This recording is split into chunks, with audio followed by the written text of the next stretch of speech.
Sono Sasha De Franceschi, direttore tecnico dell'Audio.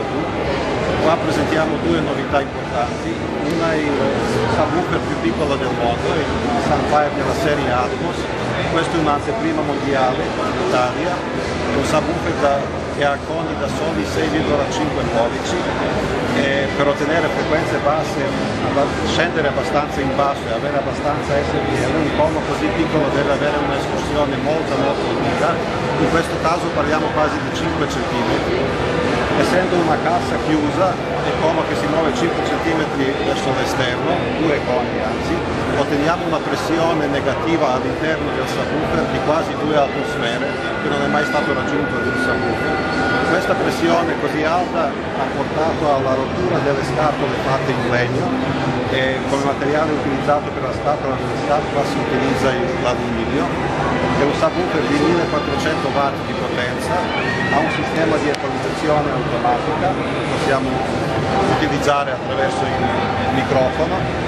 La cosa curiosa, per evitare che il subwoofer si muova sul pavimento, la Michelin ha sviluppato piedini per questo subwoofer fatti dalla gomma Michelin.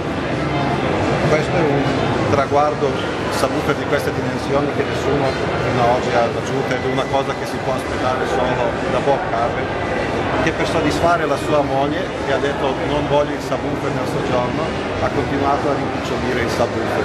Non so dove ci porterà il futuro.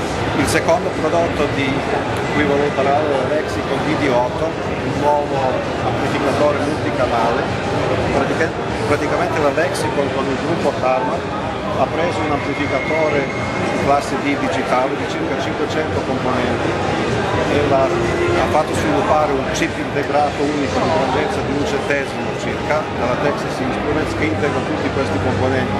Questo ha permesso di ottenere un design estremamente efficiente e quindi questo finale ha 8 canali con 125 watt RMS a 8 ohm e ha prestazioni di un finale classe AB però efficienza di un finale classe D, quindi sviluppa sviluppa 1 kW di potenza in una sola unità di rack, non ha necessità di raffreddamento attivo, si possono staccare anche diverse unità una sopra l'altra senza lasciare spazio tra le unità, consuma a funzionamento pieno spesso molto meno di altri finali in stand-by, quindi una cosa incredibile come efficienza.